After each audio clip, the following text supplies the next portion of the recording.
Panibagong color variation na naman ang ating aabangan sa pagpasok ng 2024 para sa brand ng Honda at sa modelo nitong PCX 160 na siguradong lahat mamamangha sa astig at very gorgeous new decals and color combination. Dahil dito sa Pilipinas, hindi lang sa specs at features na nakabase ang Pinoy para sa pagbili ng motor, kung hindi sa kulay at decals design na sakto sa karakteristik ng user o rider. Kaya silipin na natin mga idol ang bagong disenyo ng decals at color combination nito ng Honda PCX 160 at samahan na rin natin ng review at walkthrough na aasahan natin pag ito ay dumating na sa Pilipinas. Let's go! Bago tayo magsimula mga idol, ang video na to ay galing kay Motobike. Kaya pakisubscribe na lang para sa mga mahihilig magmotor. Ito ay mga motor na walkthrough sa mga bago at luma. Ang Honda Thailand ay merong inilabas na bagong kulay at disenyo ng decals ng PCX 160 at ito ay tinatawag nilang Midnight Race Edition Blue and Black color combination. At sa kulay nito ay pinaghalo na glossy blue and matte black finish na lumalabas ang mga natatagong linings ng kabuuang disenyo ng motor. Idagdag mo pa ang new design ng decals na makikita sa gilid ng motor na merong border look gold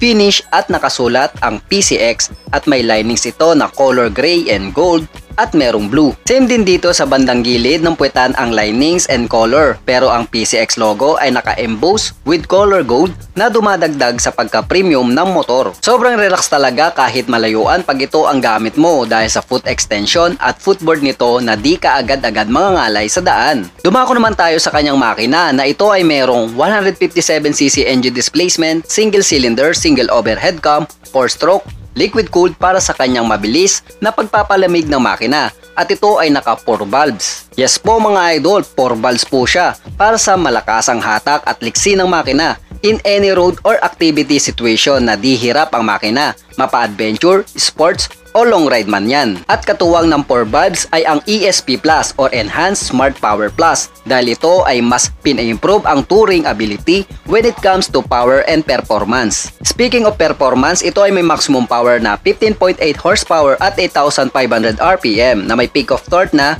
50 Nm at 6,000 RPM at kayang maabot sa bilis na 100 to 120 km per hour. At kung tatanungin nyo naman kung pwedeng i-daily use ito, syempre naman mga idol dahil equipped ito ng PGMFI o Programmable Fuel Injection na kalkulado at tamang gasolina lang ang binabato sa combustion chamber na nagre-resulta ng tipid sa pagkonsumo ng gasolina at ito ay may average na 45.1 km per liter. Ang kagandahan dito ay meron itong ABS o anti-lock braking system para sa mas effective and safe na pagpepreno para sa mga biglaang pagpreno nga mga idol dahil sa pag-iwas sa gearbox, aso at pusa na tumatawid at iba pa. At syempre meron din itong HSTC or Honda Selectable Torque Control na kung saan kusang babagal ang motor mo kung ito ay nakakaramdam ng loss of control o madulas na daan para maiwasan ang malalang aksidente. Ang suspension naman nito sa harap ay naka-telescopic fork with single disc brake and dual piston caliper na may bronze painted mugs at may sukat na gulong na 110/70-14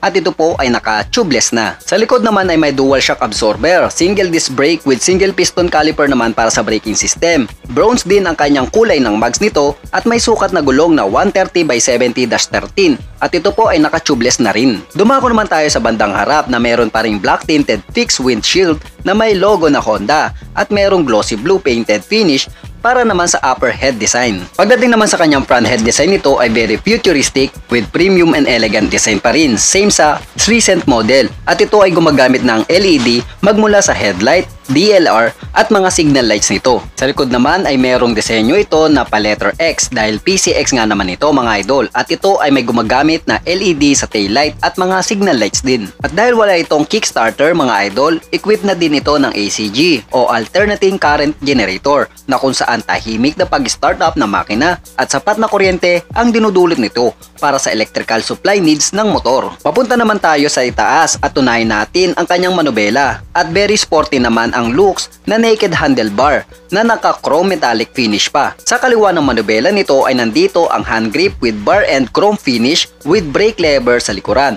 At sa kanan ay throttle control with bar and chrome finish din with brake lever naman sa unahan. Sa mga pindutan naman mga idol ay meron sa kanan na idling stop system button, hazard at electric starter Sa kaliwa naman ay merong high and low, busina, at turn lights button. Ang disenyo ng panel naman nito ay pinaghalong sporty look and elegant design na fully digital panel. At dahil digital ito mga idol, mas readable at accurate ang mga meter at gauge na dapat mong malaman. At may mga added informative indicator na wala sa mga manual reader. Para naman sa seguridad at convenient na paggamit nito, ay ito ay equipped ng smart key na gumagamit na lang ng remote control sa pag-start up ng makina na merong anti-theft alarm at answer box system na panatag ka na dito basta-basta mananakaw na merong fuel and seat button opener. Ang fuel refiller naman nito ay matatagpuan sa ilalim at harap ng yag balls o paltak mo for easy access and easy to refill. At ito ay may kapasidad na 8 liters para sa fuel tank capacity. Sa upuan naman ito ay napaka-stylish but simple ang disenyo mga idol na may dalawang kulay na seat cover.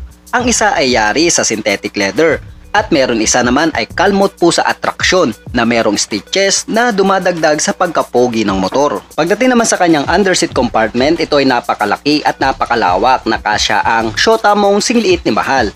At ito ay may kapasidad na 30.4 liters. Pag-usapan naman natin ang kanyang body dimension. Para sa body dimension nito, unahin natin sa kabuuang haba na 1,936 mm, lapad 742 mm, at taas ay merong 1,108 mm.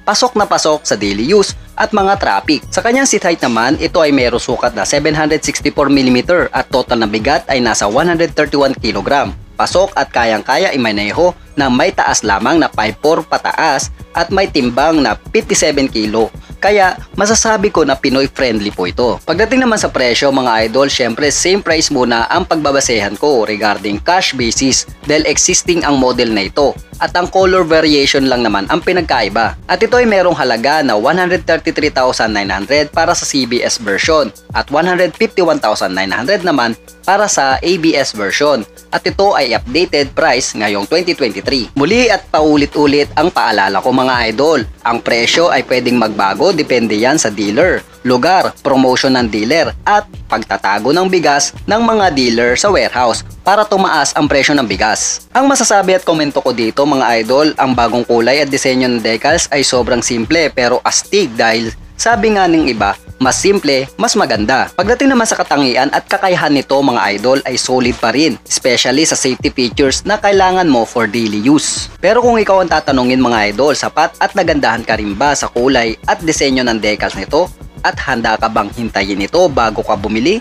Pero kung hindi naman, bakit? I-comment mo na yan para mapag-usapan na natin. At para tapusin ang video na to, huwag sanang kalimutan mag-subscribe at i-hit ang notification bell para lagi kang updated sa mga ganitong klaseng impormasyon tungkol sa mga bagong labas na motor. At i-like at i-follow nyo na rin ang ating munting page na Haji Motovlogs TV. Ito po si Haji from Haji Motovlogs. Thank you for watching and peace out!